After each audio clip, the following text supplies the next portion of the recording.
Je crois qu'il ne pouvait pas en être autrement. Parce que nous dit Monsieur le Président de la République? Il part d'abord d'un constat de ce qui se passe entre deux institutions majeures de notre pays, à savoir l'Assemblée nationale et le Conseil constitutionnel, qui depuis quelques jours, c'est public, sont en train de se porter des arguments, l'une, l'Assemblée nationale, contre l'autre, le Conseil constitutionnel. L'Assemblée nationale a été jusqu'à voter une résolution qui ouvre une enquête sur le processus électoral, y compris peut-être les fondements de la décision du Conseil. Le Conseil constitutionnel a réagi par un communiqué en date du 29 janvier d'ailleurs, pour dire que lui n'entendait pas se soumettre aux conditions fixées par l'Assemblée nationale pour mener cette enquête parlementaire.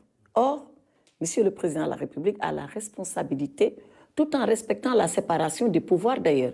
Et en cela, il ne peut rien dire ni à l'Assemblée, qui est une institution, ni au Conseil constitutionnel, qui en est une autre, l'une incarnant le pouvoir législatif, l'autre incarnant le pouvoir judiciaire.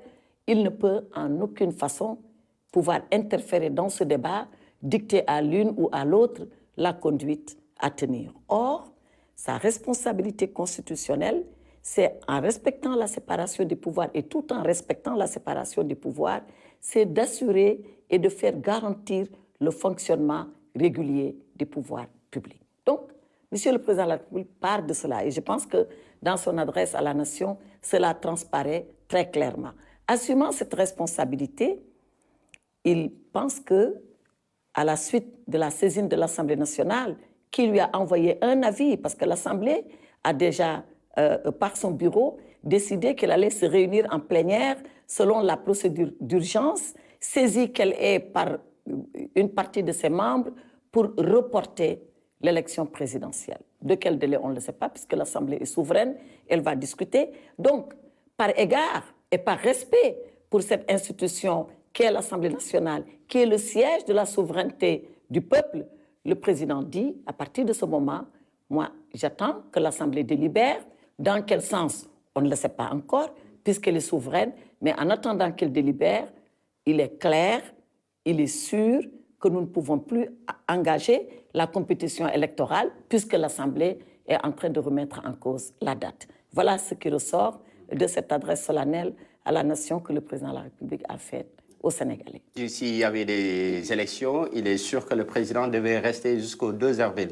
Alors, maintenant, au-delà du 2 avril, est-ce que peut-on parler de vacances du pouvoir? Non, mais absolument pas. Qu'est-ce qui se passe? Le Président de la République, actuellement, a un mandat qui va jusqu'au 2 avril. Cela est incontestable. C'est au 2 avril qu'il passera le relais à son successeur.